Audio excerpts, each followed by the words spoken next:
Buenas tardes, señoras y señores. El Tribunal Calificador de Elecciones y el Servicio Electoral le dan la más cordial bienvenida a las jornadas de actualización en procedimientos electorales. Les solicito tomar asiento a quienes aún no lo hacen y poner en silencio sus celulares, por favor. Agradecemos su presencia en esta actividad y damos un especial saludo a los representantes del Tribunal Calificador de Elecciones, el presidente de la Excelentísima Corte Suprema de Justicia y presidente del Tribunal Calificador de Elecciones, señor Haroldo Brito, ministros del Tribunal Calificador de Elecciones y de la Corte Suprema de Justicia, señores Juan Eduardo Fuentes y señor Lamberto Cisternas y Jorge Dam. No han llegado algunos, pero vienen en camino. La secretaria relatora del Tribunal Calificador de Elecciones, señora Carmen Gloria Valladares. Saludamos también, en representación del Servicio Electoral, a los consejeros directivos, señores Andrés Tagle, Alfredo Llonán y José Miguel Bulnes. El director nacional del Servicio Electoral, señor Raúl García. Los subdirectores del Registro Electoral, que en estos momentos se encuentra presente, el subdirector de Control del Gasto y Financiamiento Electoral, señor Guillermo González. El presidente del Consejo Directivo del Servicio Electoral, señor Patricio Santamaría, lamenta no poder asistir y presenta sus excusas por motivos de salud. Funcionarios y funcionarias del Tribunal Calificador de Elecciones y del Servicio Electoral presentes, académicos, estudiantes y público en general, sean todos muy bienvenidos.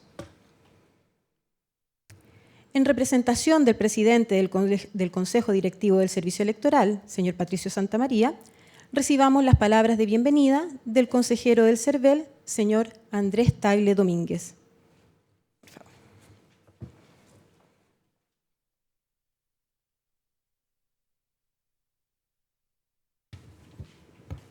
Buenas tardes.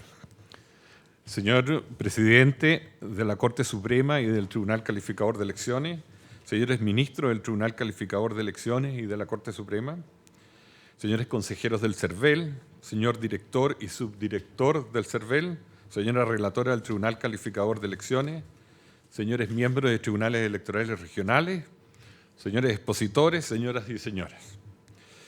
En primer lugar, quiero disculpar a Patricio Santamaría. Él regresó anoche tarde desde Argentina, de las elecciones primarias que se realizaban en ese país, y bastante en mal estado de salud, así que se encuentra hoy día tratando de encontrar una consulta y algún tratamiento a una bronquitis, digamos, en las clínicas de la capital.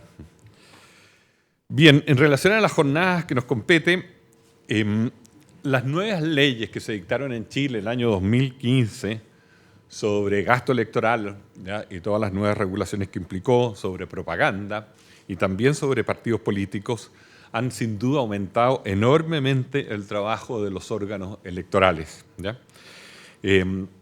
Baste, por ejemplo, señalar que el CERVEL desde el 2016 hasta ahora ha tenido que hacer 2.500, un poco más de 2.500 procesos administrativos sancionatorios, y buena parte de ellos han sido apelados a los tribunales electorales respectivos.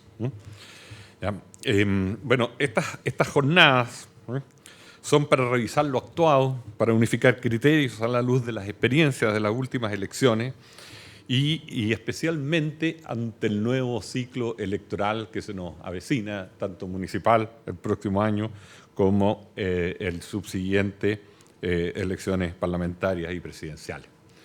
Les doy la bienvenida en nombre del CERVEL y espero que estas jornadas sean lo más fructíferas posible y amplíen nuestro conocimiento, digamos, y uniformen nuestros procedimientos. Muchas gracias.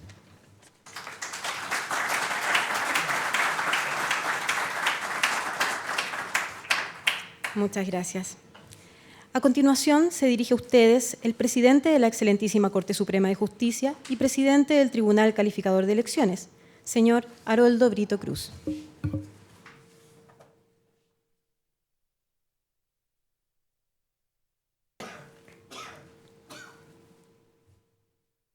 Quiero saludar a todos en primer lugar, agradecerles que hayan aceptado nuestra invitación, agradecer al servicio electoral esta decisión de trabajar en conjunto para estas jornadas de capacitación en la que pretendemos refrescar un poco nuestros conocimientos, difundir, conocer nuevos entendimientos a estos respectos.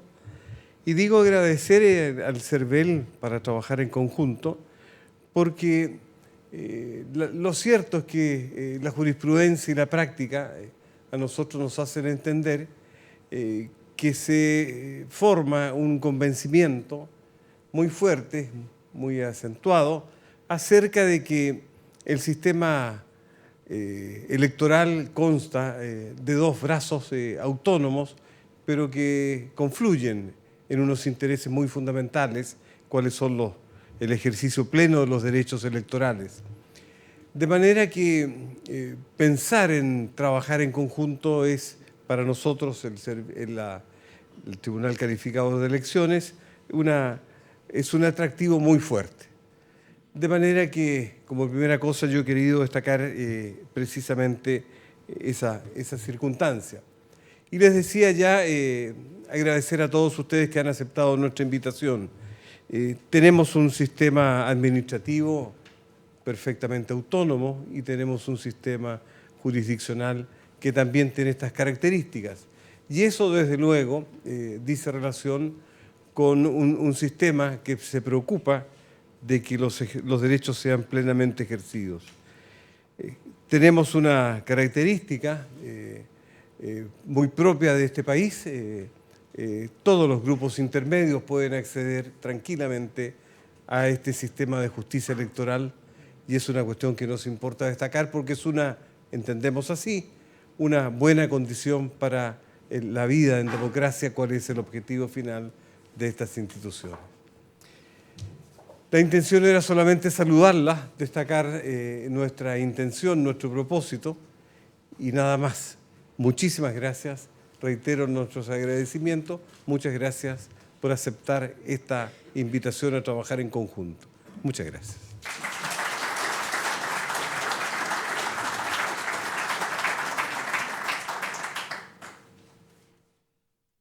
Muchas gracias. Saludamos al señor ministro Lamberto Cisternas, que se acaba de integrar. Y a continuación, damos inicio a las jornadas con la exposición del profesor, señor Francisco Zúñiga Urbina, quien tratará las bases constitucionales del sistema electoral.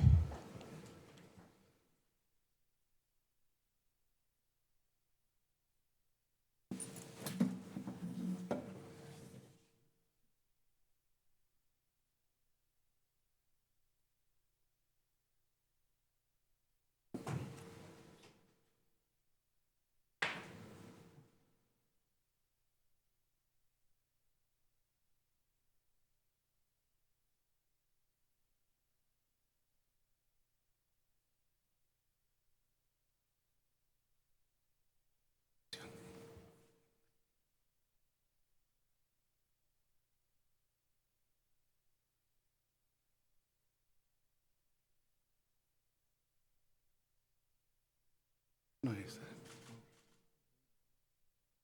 Adelante en la pantalla, la vi yo.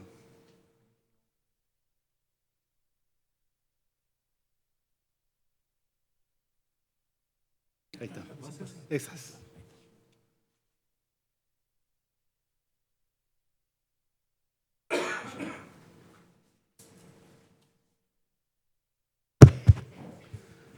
Buenas tardes. Como es preceptivo, agradecer la invitación a esta jornada de actualización en procedimientos electorales y, naturalmente, en este panel sobre bases constitucionales del sistema electoral, quisiera estructurar la exposición siguiendo la sistemática que la Constitución, como plexo de normas fundamentales, las recoge.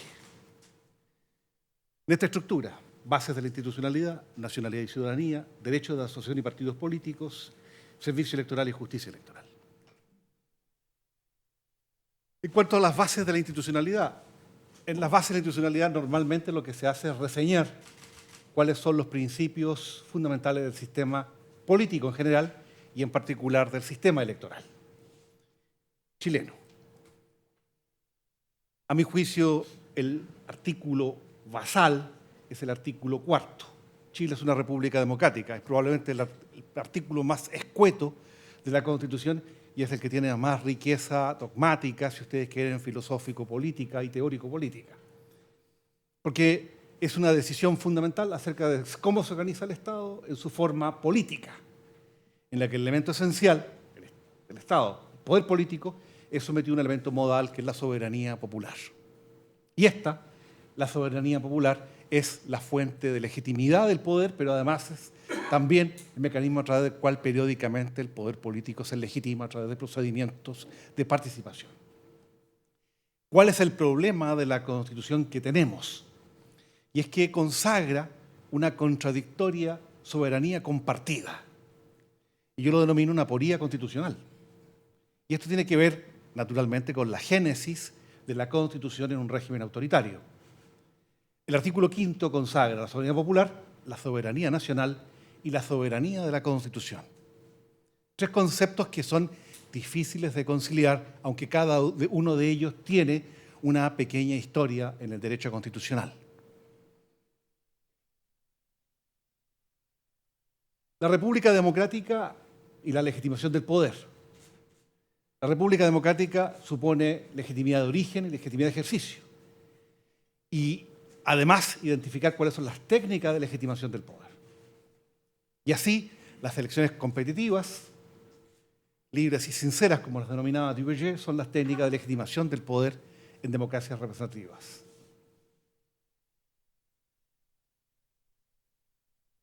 Aquí hay una afirmación que ustedes podrían decir que es cuestionable, que es dudosa, pero la democracia pluralista de Occidente que conocemos es democracia de partidos. Y digo que es una afirmación difícil de hacer, a veces dura de hacer, porque los partidos no siempre gozan del mejor predicamento de la opinión pública, porque esta es una afirmación que ha pasado el tamiz de la historia, de un siglo XX muy complejo. En el periodo de entreguerras, entre el año 19 y 39, hubo una disputa de clásicos sobre el estado de partidos.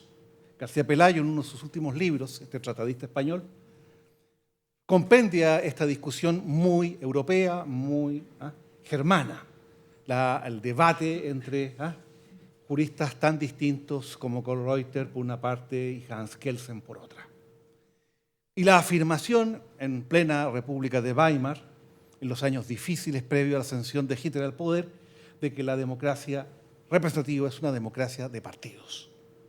Y la otra, lección de los clásicos, es la relativa a la ley de hierro de las oligarquías, formulada por un sociólogo alemán que vivió gran parte de su vida en Italia y que trabajó sobre la base del SPD, el Partido Socialdemócrata Alemán, Robert Michels, quien formuló esta ley de hierro para desacreditar finalmente a los partidos como mecanismos simplemente elitistas de adscripción política de los ciudadanos y afirmar a renglón seguido que estamos sometidos a un sistema partidocrático.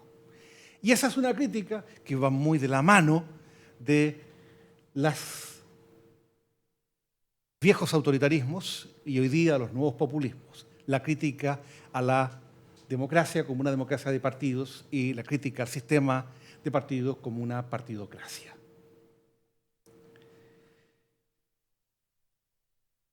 Este artículo 5, decíamos, es basal, decíamos que es contradictorio en antes.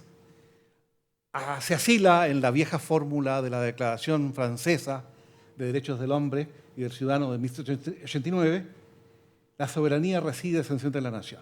A continuación, hace depositar la soberanía en el pueblo y finalmente en la Constitución.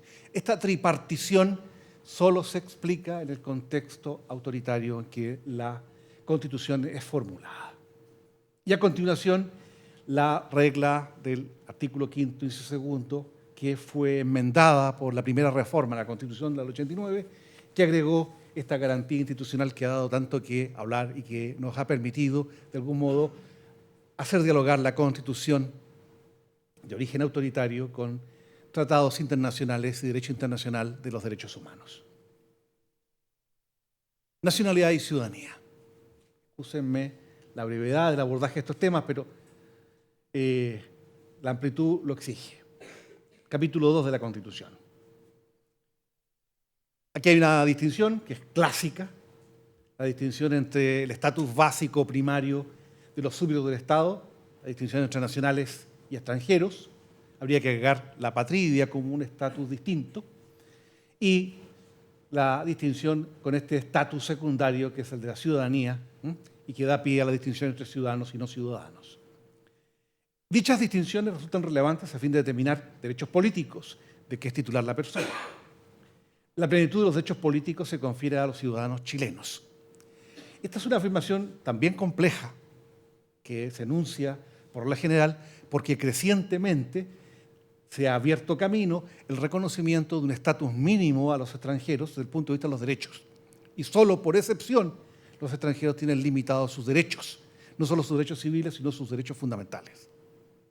Por tanto, impera el viejo principio que en materia de derechos nacionales y ciudadanos, por una parte, y extranjeros, tienen una práctica igualdad de derechos.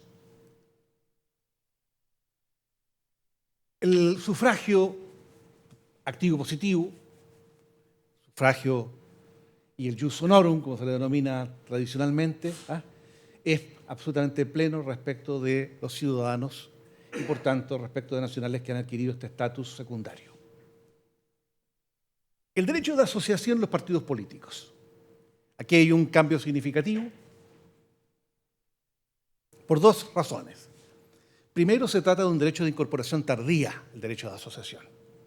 Recuerden ustedes que con motivo de la Revolución Francesa, la ley Le Chapelier eliminó todas las asociaciones, prohibió las asociaciones, porque en la sociedad francesa del antiguo régimen habían vestigios feudales y estamentales.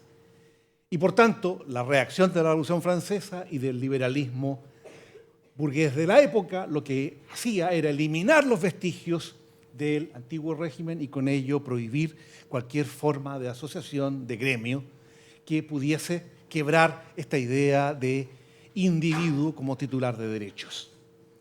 Eso explica que en la primera ola de derechos, los del siglo XVIII, no esté el derecho de asociación contenido en el catálogo de derechos y por tanto es un derecho de incorporación tardía.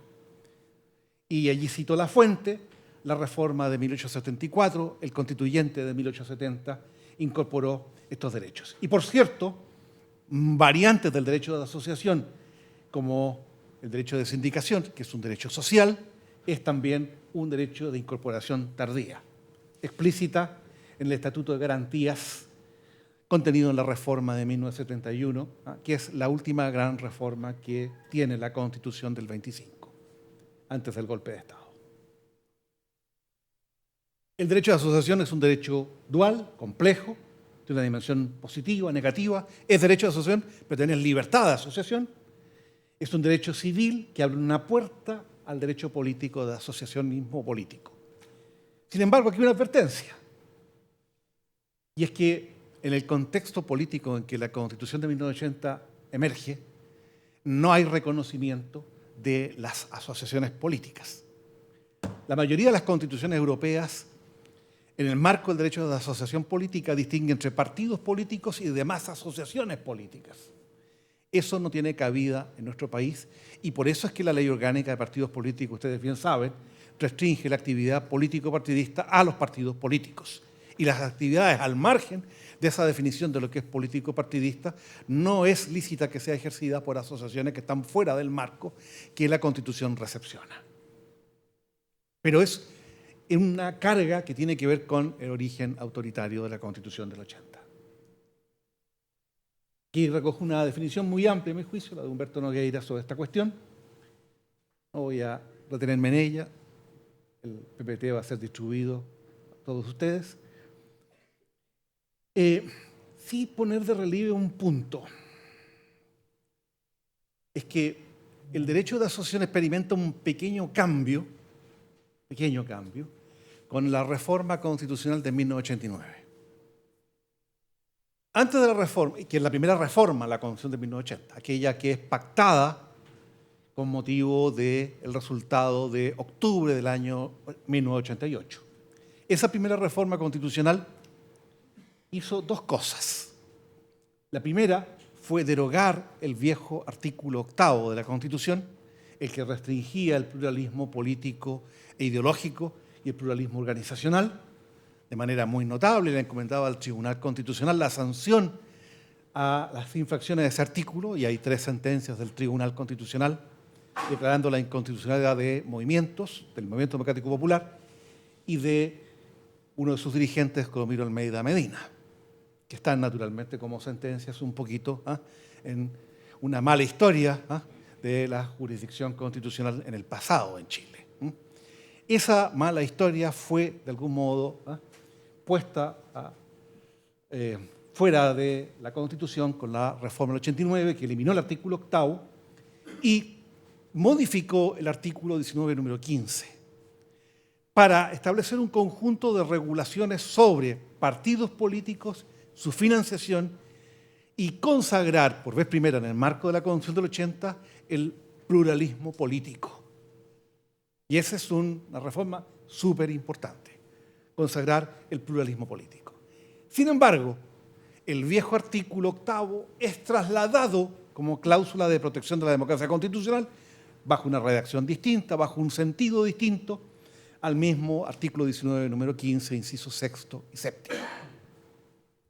Tan distinto es esta cláusula de protección de la democracia constitucional que está en la Constitución, que desde la reforma del 89 nunca más el Tribunal Constitucional ha declarado infracciones a este artículo. Y la única causa que hay es la causa contra el mal denominado partido neonazi, que fue descartada desde el punto de vista de su procedencia por estimarse de que ese movimiento no infringía la Constitución, porque básicamente la regla de protección de la democracia constitucional es una regla que apela al respeto de las reglas formales del sistema democrático y no la adscripción sustantiva a la democracia o a una lectura determinada de democracia. Aquí está la transcripción del inciso 5 y esta casi inevitable visión, si ustedes quieren, negativa de los partidos políticos en la Constitución del 80.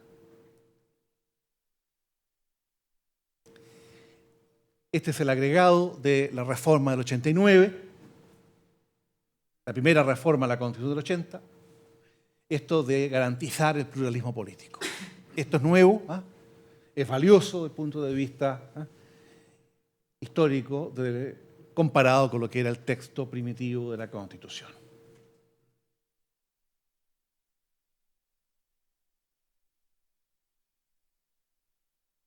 Otro aspecto relevante del derecho de asociación que escapa un poco a la exposición sobre procesos electorales, pero que dice relación con lo que denominamos la jurisdicción de los cuerpos intermedios, esto de la jurisdicción doméstica a la que me voy a referir más adelante.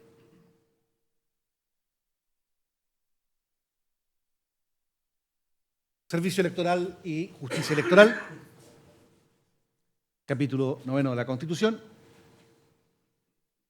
Este ha sido objeto de una importante reforma durante el último gobierno del presidente Bachelet, la incorporación del CERVEL como organismo autónomo, con personalidad jurídica y patrimonio propios, para la administración, supervigilancia y fiscalización de procesos electorales y plebiscitarios. Y uno tiene que ser aquí franco ante un público, como el que está asistiendo a estas jornadas. Yo fui uno de los críticos de darle reconocimiento constitucional al CERVEL, porque soy un crítico en general de las autonomías constitucionales. Pero está aquí posicionada el CERVEL en la Constitución vía reforma y teniendo la misma autonomía constitucional que tienen otros organismos del Estado, como el Banco Central, como el Consejo Nacional de Televisión, como Contralor General de la República.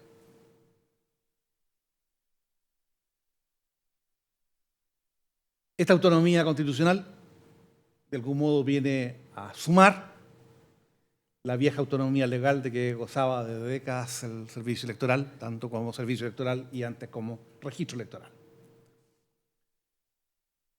Su adscripción sigue siendo la administración del Estado, pero dotada de la autonomía que la Constitución le brinda, como también ocurre, como ustedes saben, con el Banco Central y Contralor General de la República, que siguen siendo parte de la administración del Estado, aunque dotadas de autonomía constitucional.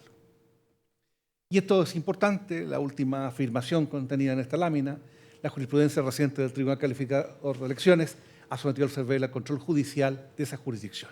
Se ha abierto aquí un campo muy interesante de control ejercido por el TRICEL con una dimensión contencioso administrativa de las decisiones que adopta el Servicio Electoral en cuanto organismo de la administración electoral. La reforma consolida el gobierno corporativo de este organismo y, naturalmente, regula los aspectos básicos de su composición. En cuanto a la justicia electoral, yo aquí quisiera hacer solo un recuerdo histórico, más que conocido, es que está instituida en la Constitución del año 25. En la perspectiva histórica, la Constitución del año 25 es una constitución innovadora, originaria, distinta a la Constitución pelucona de 1833, sustrajo la calificación de las elecciones del Ministerio del Interior y las cámaras del Congreso Nacional. Recuerden ustedes que bajo el imperio de la Carta de 1833, el presidente de la República era el gran elector y las cámaras eran cerradamente corporativas. Los datos anecdóticos se encuentran en la no investidura recurrente de Luis Emilio Recabarren y Elías Laferte, porque se negaba a la Cámara a hacer la calificación de la elección, o la negativa a inscribir legalmente al Partido Socialista. Quiero decir con esto de que ha transcurrido el año 25 a esta fecha, mucha agua bajo el puente y hay un perfeccionamiento muy notable de nuestros procesos electorales y de funcionamiento del sistema democrático.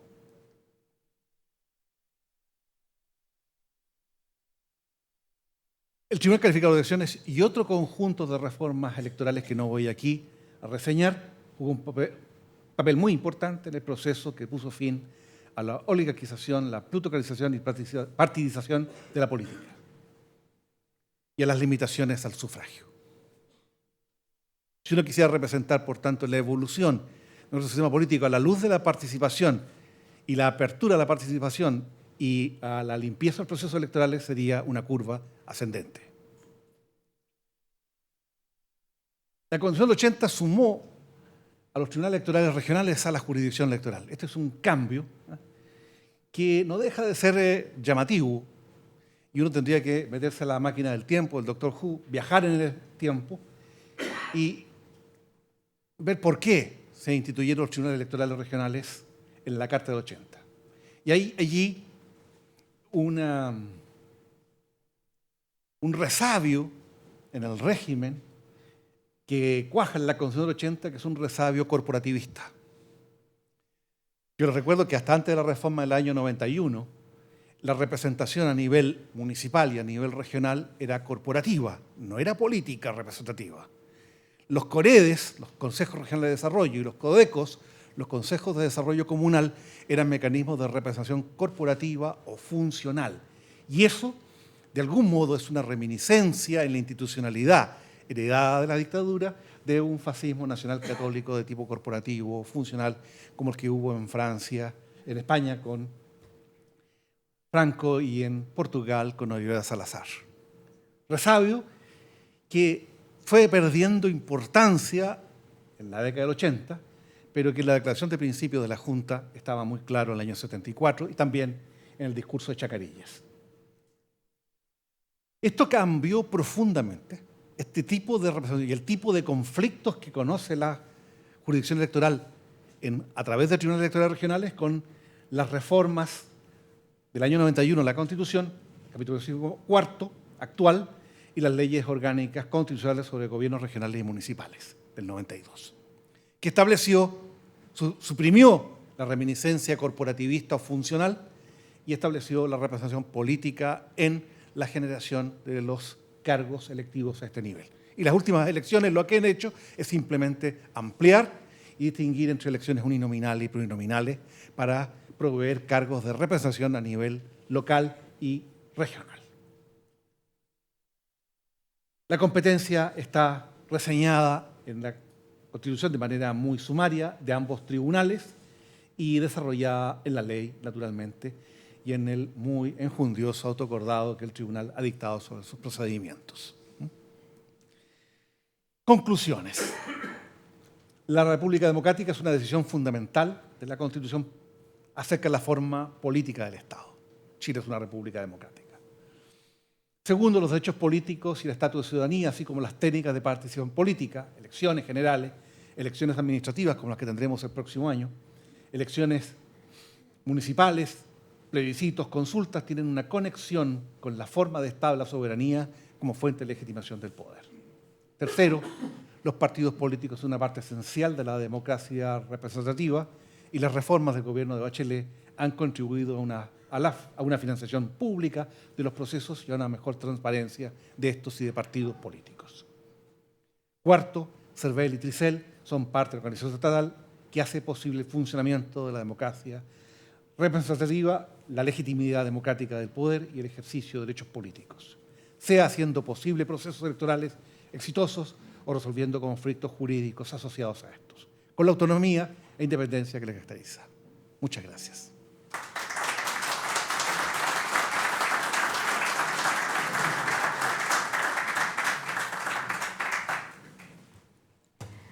Muchas gracias por su exposición, profesor. Continuando con las exposiciones introductorias a las jornadas, dejo con ustedes al profesor señor Ramiro Mendoza Zúñiga, que abordará el tema de límites entre administración electoral y justicia electoral.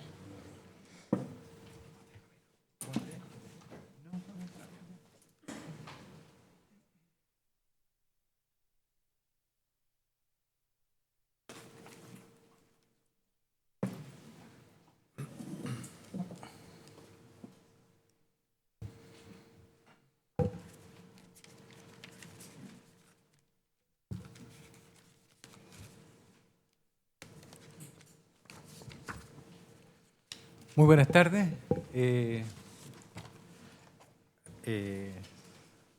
No traigo PPT, así que vamos a hacer una charla más bien corta y más bien dinámica.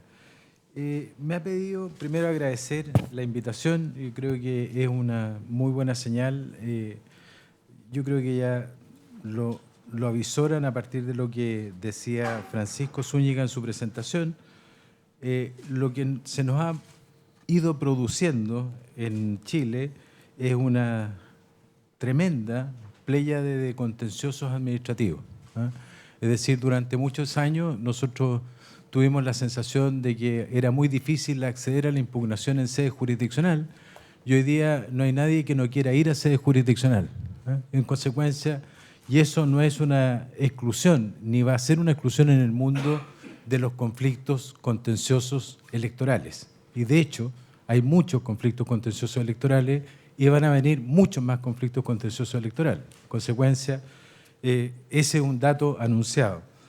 Lo segundo que quiero destacar es que efectivamente Francisco siempre construye sólidas conclusiones, pero lo que uno debiese preguntarse antes de las conclusiones es si está dando resultado lo que hemos estado construyendo.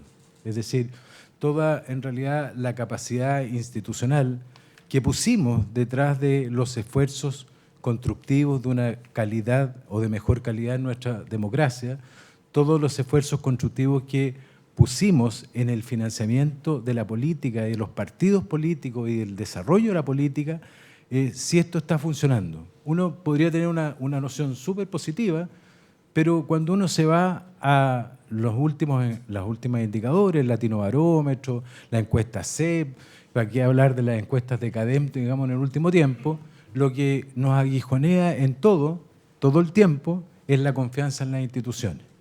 Y si uno va y mira la confianza en las instituciones que tienen que ver con el rol de la democracia y los actores de la democracia, es decir, los partidos políticos, los parlamentarios, son los peor evaluados.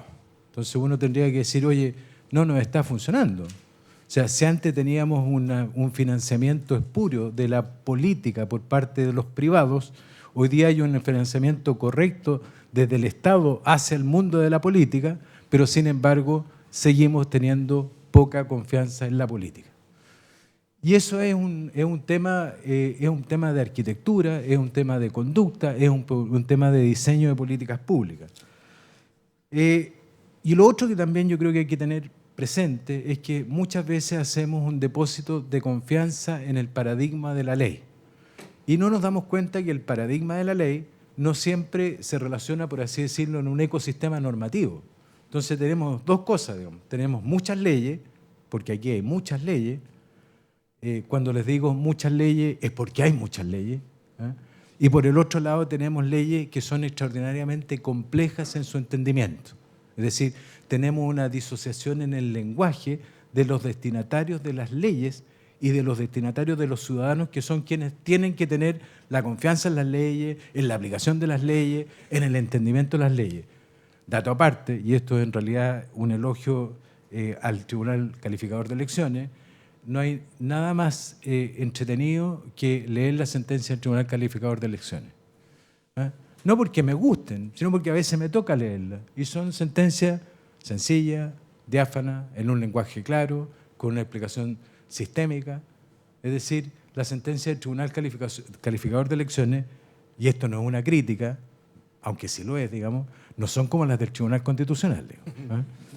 Que son bastante más difíciles, enrevesadas, ¿cierto? Uno tiene que ir con una especie de mapa al lado, ¿cierto? A ver quién es el disidente de la prevención A, de la prevención B. Aquí son claritas, ¿eh? Y eso se agradece desde el punto de vista del ciudadano, se agradece también desde el punto de vista de la mirada de la cátedra, y yo creo que se agradece también desde el punto de vista de la confianza en las instituciones. O sea, no hay nada mejor que tener sentencias que se puedan entender no por el experto, sino que por el destinatario de la decisión sobre el cual recae.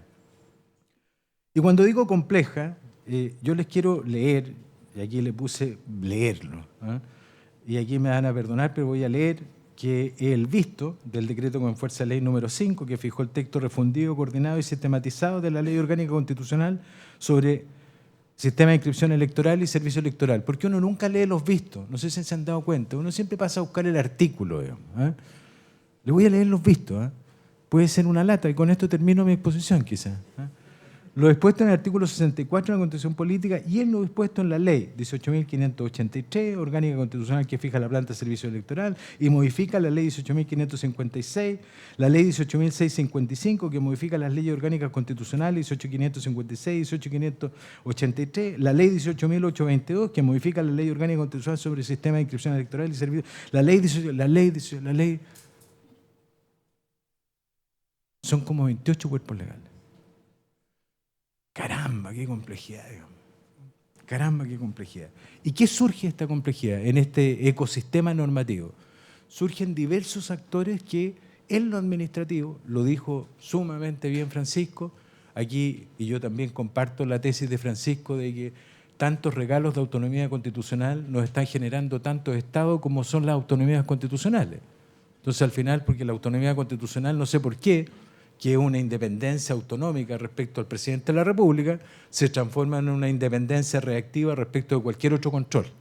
No sé si se han dado cuenta, porque uno es autónomo respecto de quién, de quién es el jefe de Estado. Esa es la esencia de la autonomía constitucional. Pero la autonomía constitucional nos ha generado un regalo que nos produce una especie de autonomía respecto de todos. Entonces, los órganos autónomos constitucional no los vigila tanto la Contraloría. ¿Ah? Claro, acá le dejaron al servicio electoral la Contraloría solo lo referente a las cuentas y gastos. Y lo otro que no es cuenta y gastos, lo dice bien Francisco, eso forma parte del otro matiz, digamos, de contencioso que alguien tiene que vigilar al servicio electoral. Y Francisco mencionaba el tribunal, la Contraloría General, ¿cierto?, el Banco Central, y nadie se acuerda de que la autonomía constitucional también está pregonada para las municipalidades. Pero las municipalidades nadie puede decir que tienen autonomía constitucional, pues las controla la Contraloría, las controlan los tribunales, las controlan todos, digamos. El Consejo para la Transparencia, el que puede le pega un coscacho a las municipalidades y nadie dice que no son autónomas, digamos. O sea, ¿quiere decir que hay autonomías constitucionales mejores que otras? ¿O será que estamos entendiendo más las autonomías constitucionales? Yo creo que las estamos entendiendo mal, digamos. Pero dicho sea de paso, la realidad jurídica es que el CERVEL es un organismo autónomo constitucional. Ok, CERVEL, organismo autónomo constitucional. Que lo controla la Contraloría solo lo que dice razón en las cuentas, ¿cierto? Lo que dice relación con la entrada y los gastos. Pero enseguida, el otro día me tocó ir a una charla, ¿cierto?, que de repente ha sido muy comentada respecto al lanzamiento de un libro referente a la Contraloría, y el decano de la Universidad de Chile, Pablo Ruiz Tagle, se refería esencialmente a la Contraloría, decía que esto era como una especie de mono gato, así con tanta... Y resulta que tenemos siempre problemas con las definiciones constructivas de seres a los cuales les damos, esto lo vamos a pintar como caballo. Oye, si le ponemos joroba, esa cuestión es un camello. Pero también pongámosle traje así, blanco y negro. Oye, ese es un camello, caballo, cebra. Y fíjense que hicimos lo mismo con el CERVEL. Porque le entregamos de todo al CERVEL. De todo al CERVEL.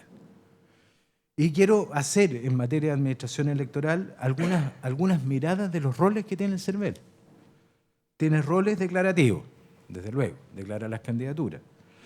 Muchos en la herencia fantástica, ¿cierto?, lo que era el antiguo registro electoral, este registro electoral un poco idealizado que tuvimos durante muchos años, pero ahí está, los roles declarativos, declaración de candidatura.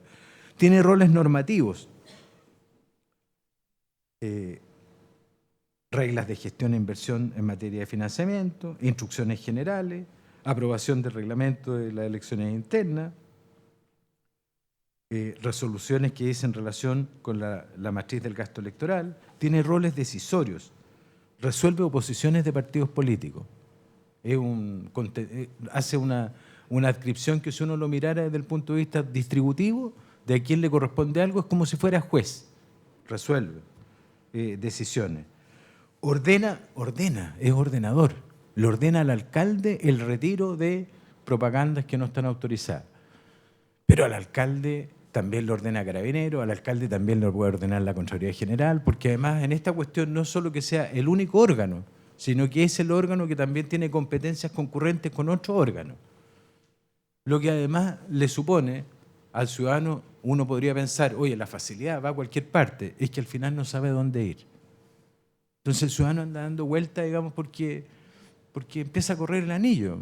Va por un lado, va para el otro lado. Tiene roles registrales. Registro electoral, función fantástica. Registros de afiliados. Registros de brigadistas que siguen el instructivo del CERVEL. Tiene roles de fe pública, es ministro de fe. Tiene roles sancionatorios. El CERVEL y el sancionatorio de la transparencia, con multas de hasta 98 millones para los partidos políticos. Multas por acceso a beneficios. Pero también tiene algo que ver el Consejo para la Transparencia. ¿Te fijan? Empiezan a haber fronteras. Cuando me dicen límites entre la administración electoral y la justicia electoral, estos son como los límites adentro de la administración primero. Ni siquiera estamos llegando a los límites con la justicia electoral. Tiene rol coordinadores, tiene roles investigativos. Tiene roles investigativos esenciales por denuncias de gasto electoral.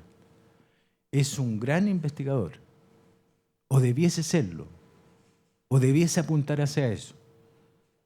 Tiene roles revisores y autoriza, ¿cierto?, los pagos fiscales en materia de los beneficios que le corresponden a los políticos, a los partidos políticos y a las candidaturas. Tiene también la titularidad exclusiva en el ejercicio de la acción penal, es decir, esto que se gatilla, el hecho de hacer la denuncia por infracciones que revisten caracteres de delito. Tiene un rol asignador de las auditorías, es cierto que se establecieron en la modificación legal, que es un rol esencial y que ha producido una mejora evidente en la prestación de los servicios. Fíjense que yo decía, esto lo tengo que graficar con algo. Dice ahí en la ley, oye, y en realidad las personas podrán cambiar su domicilio electoral, digamos, cuando vayan a sacar la cédula de identidad o renovar la cédula de identidad.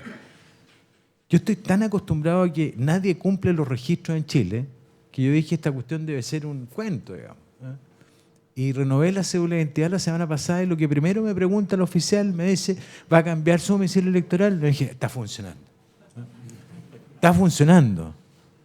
Y saben que está funcionando porque en ese sentido las auditorías que encarga van midiendo efectivamente la trazabilidad de las cosas que deben cumplirse en la matriz registral.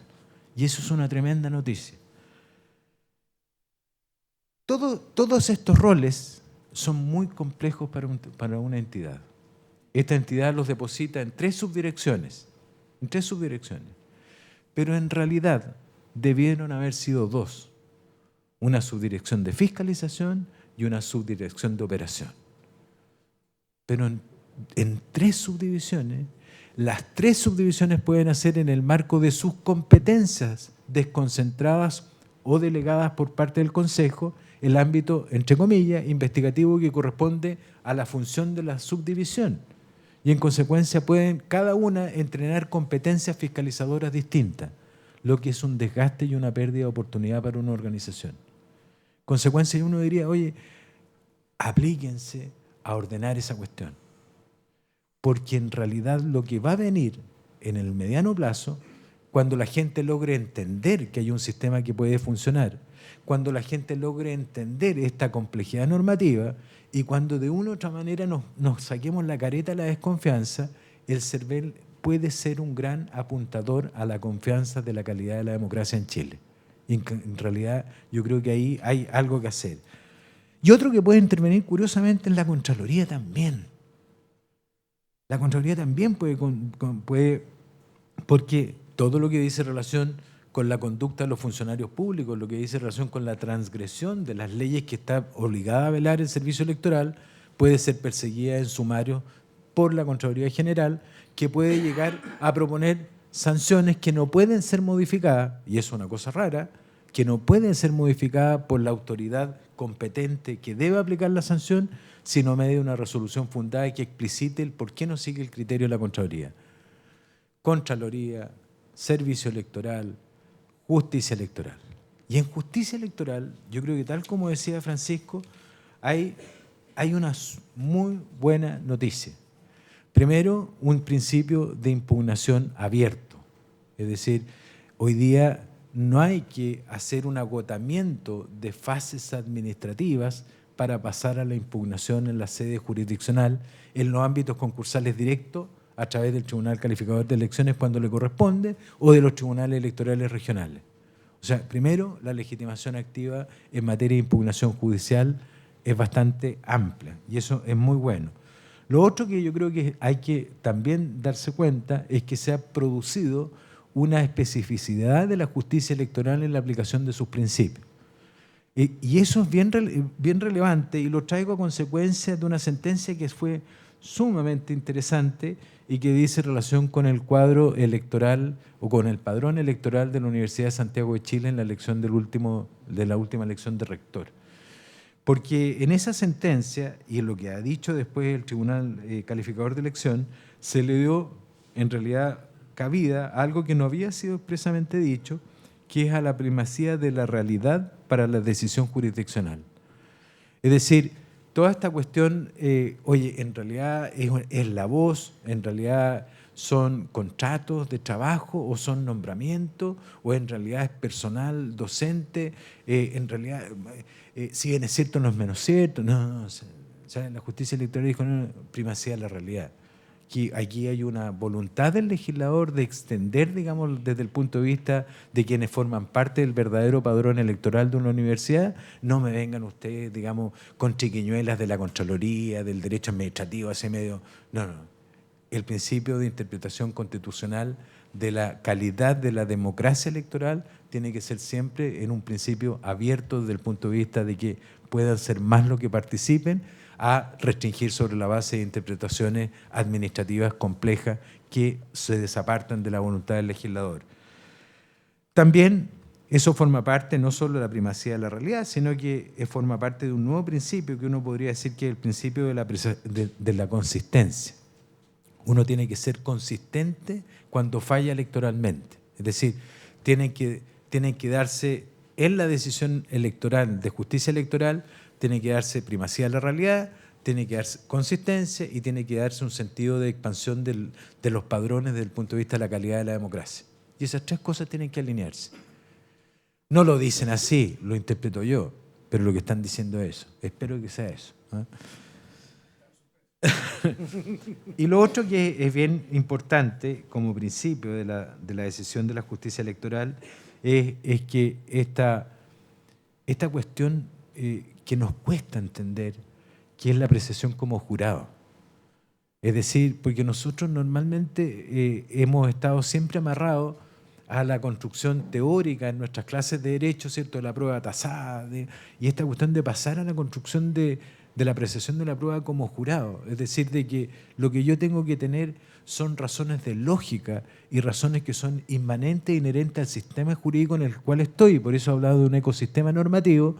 Tiene un sentido que es bien propio del encarnizamiento o de la baja de principios que dicen relación con la calidad de la democracia. Y eso el tribunal, la justicia electoral lo tomó. Y lo toma muy bien. En consecuencia, yo diría que si uno tiene que ir a la justicia electoral hoy día, tiene que tener presente la consistencia, tiene que tener presente la realidad, tiene que tener presente la idoneidad de la decisión en el racional lógico de que se está enfrentando a un jurado y que lo que está siempre detrás es la mejor calidad de los procesos democráticos en los sistemas electorales. Y la otra gracia es que esto fue expansivo. No es solo, y esa es la tremenda gracia, porque esto hace que forme un engranaje que no solo se va a acabar en la aplicación de los partidos políticos, sino que se está expandiendo a todas las reglas de participación en lo que es el variopinto mundo de la integración de la sociedad civil. Y eso es una tremenda apuesta, porque eso significa que estamos restando el monopolio de la decisión política en los partidos, estamos asumiendo, ¿cierto?, una expansión de la competencia desde el punto de vista de los grupos intermedios y estamos también con una organización judicial que va a poder resolver los conflictos que significa este aumento de la calidad de la participación, que es un subyacente esencial para la calidad de la democracia. Y eso yo creo que estamos en las puertas de un fenómeno de cambio. Y eso es distinto, y eso es nuevo, y eso es desafiante. Pero yo creo que lo que necesitamos antes de esta novedad, de estos desafíos, es tener una cierta bajada de calidad y sencillez en los instrumentos legales que conforman el sistema. O sea, yo creo que no vamos a poder avanzar mucho si no tenemos una sencillez en los instrumentos normativos. Los instrumentos normativos van a suponer que los operadores de esos instrumentos no necesariamente van a ser destacados abogados, no necesariamente van a ser destacados actores desde el punto de vista de la política, sino que tenemos que darle un espacio para que esa bajada también le llegue al operador real de la sociedad civil, que es el ciudadano medio, y ahí estamos en deuda. Muchas gracias.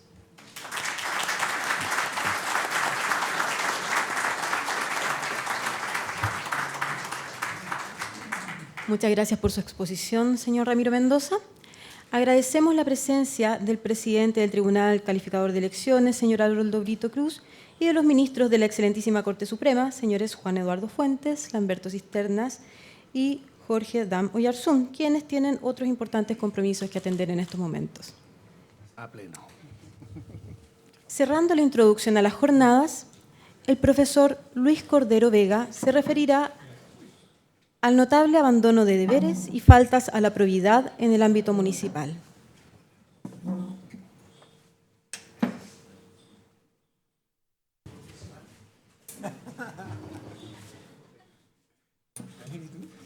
¿Quieres que te acompañe? No, está bien, pero sí. Te vamos a acompañar. Digo yo, no. ¿Por qué se va? ¿Cambio de lugar? Yo creo que puedo.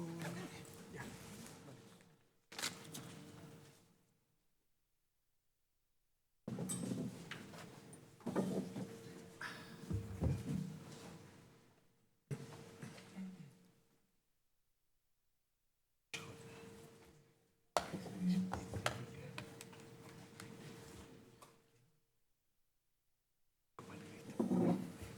Podría retirar. Permiso.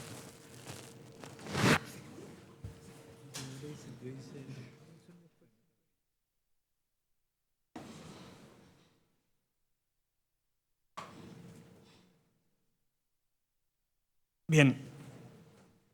Buenas tardes. Ahí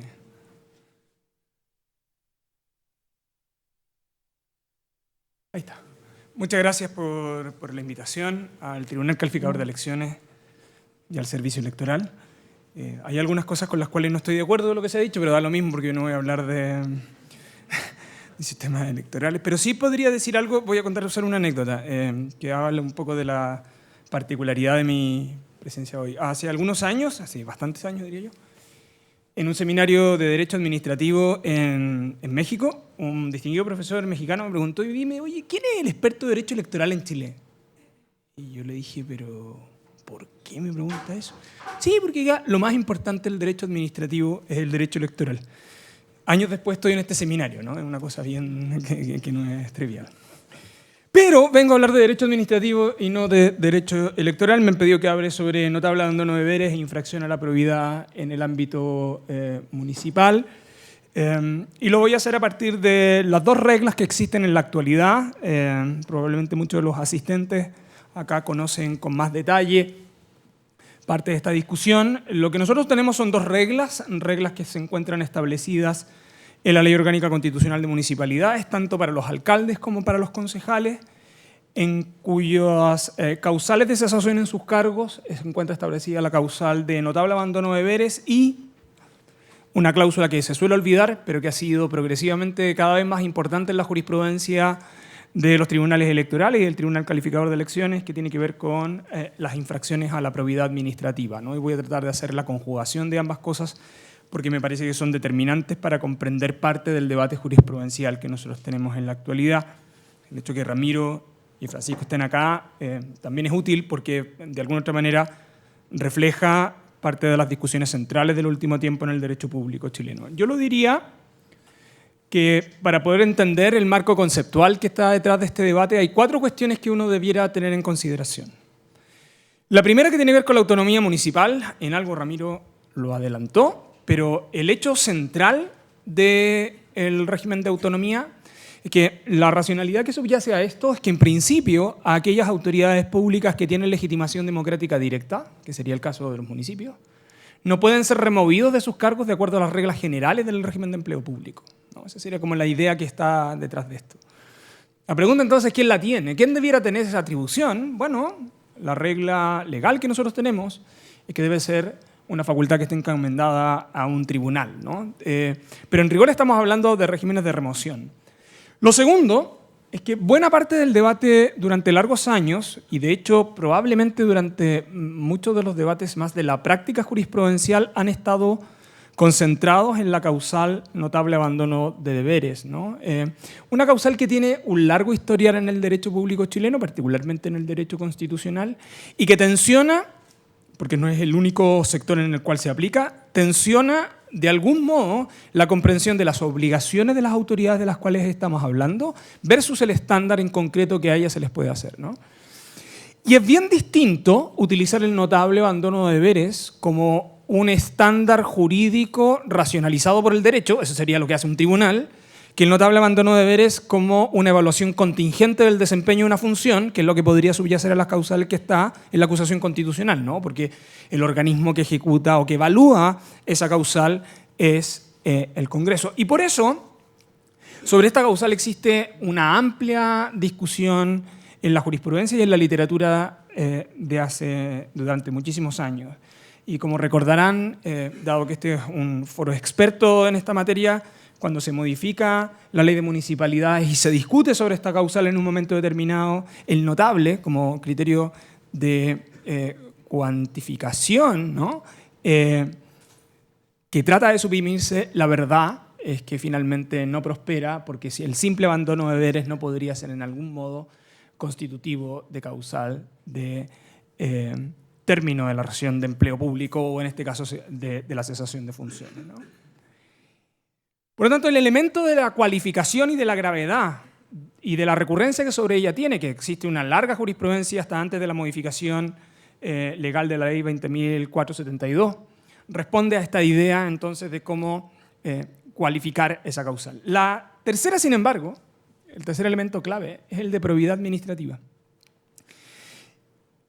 Por varios motivos que se suelen olvidar, la idea de probidad administrativa es una idea construida desde la jurisprudencia administrativa de la década de los 50 en el derecho administrativo chileno, y específicamente de la jurisprudencia de la Contraloría.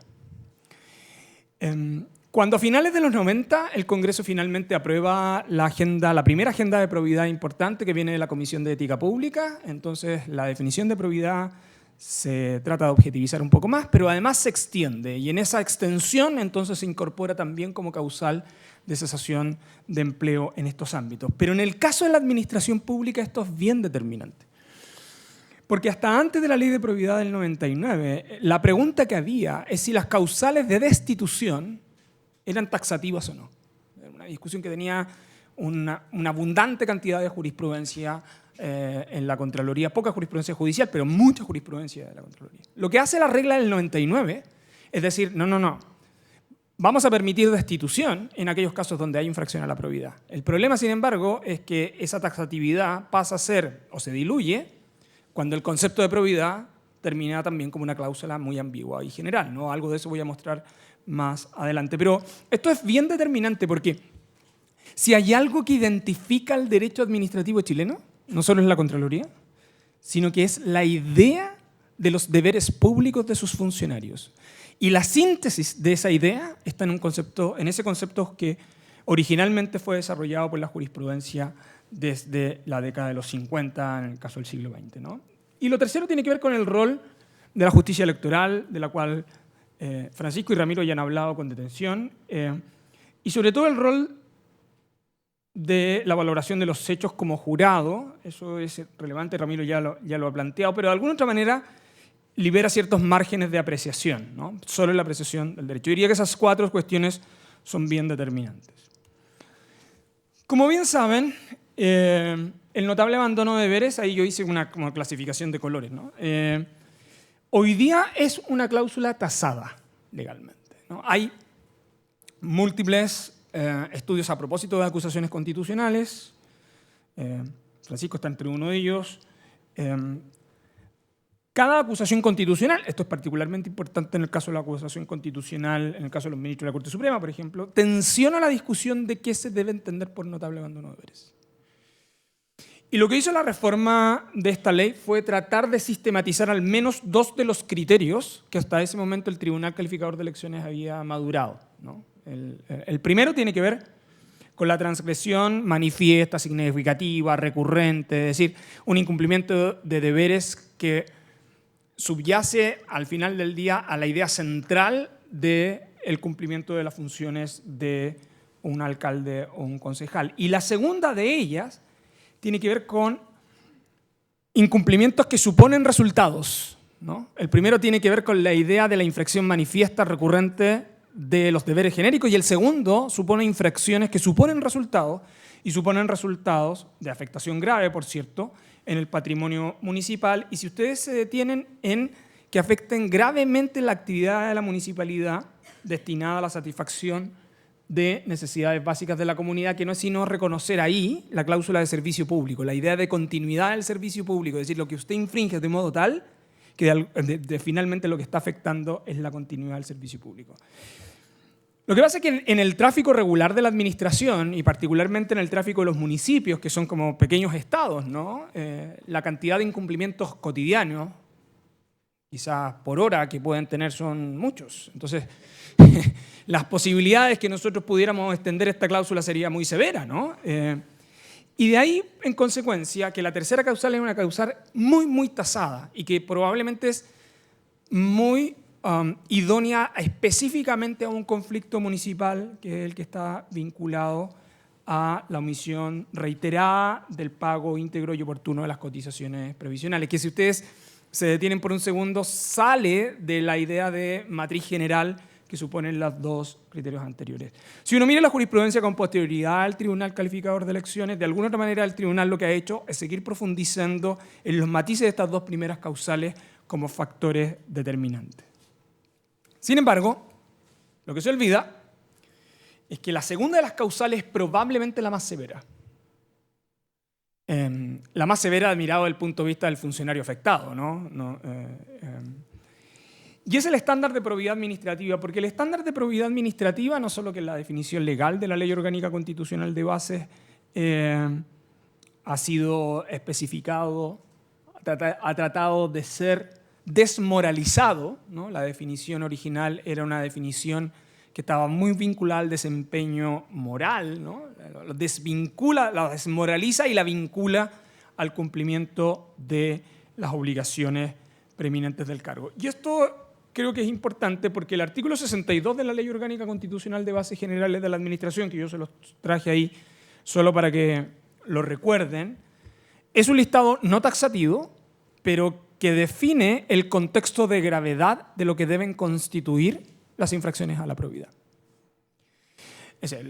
La negociación incompatible típicamente va a ser considerado un caso de infracción a la probidad. El destinar bienes del servicio para beneficio propio va a ser considerado infracciones a la probidad. El uso indebido del millaje puede ser considerado infracción a la probidad. Las infracciones a los principios de imparcialidad, que acá tiene que ver con intervenir en aquellos casos en que esté la familia o tenga interés, ¿no? La infracción al principio de imparcialidad es infracción al principio de probidad, ¿no? No es menor porque también tiene una aplicación en el contexto de la Ley de Procedimiento Administrativo, ¿no? Eludir la propuesta pública es una infracción a la probidad. En otros términos, la ruta de la infracción a la probidad es una ruta abierta. Y de hecho creo que el mejor ejemplo de esto lo revela el numeral octavo del artículo 62. Porque el numeral octavo del artículo 62, en rigor, tiene que ver con una idea de cómo debe ser una buena administración. Si uno de ustedes miran el numeral octavo, es contravenir deberes de eficiencia, eficacia y legalidad, y que apunta específicamente al entorpecimiento de la función o a el ejercicio de derechos fundamentales. En rigor, cada vez que la administración pública afecta a derechos de los ciudadanos y la Corte lo acoge, en rigor, es una hipótesis de la cláusula del número 8. O sea, lo que quiero decir con esto es que la idea de probidad es una idea que en la manera en que está construida sobrepasa los límites en ocasiones del desempeño propio del cargo. Y por eso, en materia de responsabilidad pública, es más fácil probar infracciones a la probidad que notable abandono de deberes. Y si uno mira la jurisprudencia electoral tiende a aplicar un criterio muy estricto en lo primero y a ocupar los criterios tradicionales de la jurisprudencia administrativa en lo segundo, ¿no? Y con esto quiero ir terminando brevemente para lo que se me ha solicitado. Tenemos dos estándares para un mismo resultado, pero dos estándares que suponen criterios muy diversos. El estándar de probidad es un estándar ampliamente tratado en la jurisprudencia administrativa, pero también por la jurisprudencia judicial. El caso del notable abandono de deberes es un estándar bastante más estricto y, por lo tanto, probablemente, aun cuando la justicia electoral pueda apreciar los hechos como jurado, el estándar jurídico de su construcción requiere de una cierta recurrencia y gravedad que es bien diversa a aquella que está pensada en probidad. Y esto es clave porque de alguna otra manera demuestra cómo la probidad se transforma en un núcleo de la manera de comprender la función pública. Porque en rigor lo que subyace a la remoción en ambas instituciones es el equivalente a la destitución de un funcionario de la administración del Estado. Y en esas condiciones, lo que podría terminar sucediendo, y yo creo que probablemente en algunos casos está sucediendo, es que particularmente el estándar de probidad ha ido homologando criterios hacia los que son utilizados por la justicia electoral. ¿Es eso ilógico o raro? No, en lo absoluto. Probablemente lo que tiende es a unificar un cierto criterio en torno a la manera de comprender la probidad administrativa. El problema, sin embargo, y con esto termino, es que las infracciones a la probidad en muchas ocasiones ocultan no solo infracciones directas del funcionario, sino que también desprolijidades de la función pública. Y ahí hay un desafío de cuál es el reproche en específico y cuál es el de reproche de la organización. Eso, muchas gracias.